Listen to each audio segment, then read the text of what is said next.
De jó is lenne, ha minden ember zenére ébredne, és zenére aludna el. Vidám muzsika szólna folyton folyvást. Biztos nem lenne több bánat és szomorúság a világon. Metronómmester és tanítványai elhatározzák, hogy megajándékozzák az embereket, elviszik hozzájuk a zenét. Először a furulya, majd a szájzongora, végül az ütőhangszerek indulnak útnak, de sajnos egyikük sem jár sikerrel. Útjuk ugyanis egy sűrű erdőn át vezet, ahol huncutvári botfülű Manó várja a gyanútlan utazókat. Ő bizony ki nem állhatja a zenét, ezért a hangszerek hangocskáit eldúdossa, szétszórja a fák között. Már-már kudarcot vallana a szándék, amikor metronómmester úgy dönt, hogy közbelép. A gyerekek segítségével, akik természetesen eddig sem ültek tétlenül, visszaszerzi huncutvári botfülű Manótól a kottafejeket, és a velük leírt zenét a hangszerekkel együtt végre diadalmasan átadja az embereknek. Mivel pedig minden és mindenki késznél van, a mese végén megszólal a zenekar.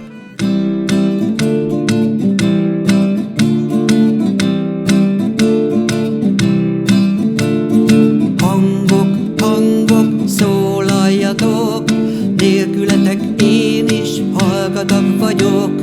Jó, hogy végre megkerültetek, most kéz a kézben közénk jöjjetek.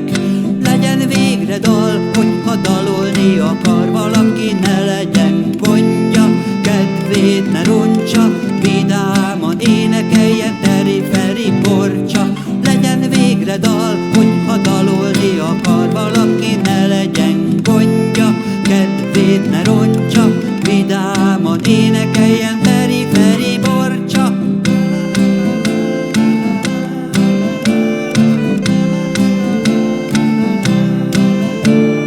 Lánc, lánc, hangjegy folyó, fürgén áradó, szerte guruló. Erre kanyarodj, arra tekeredj, felhő hátán útnak eredj. Legyen végre dal, hogyha dalolni akar valaki, ne legyen gondja, kedvét ne roncsa, vidáman énekeljen teri-feri borcsa.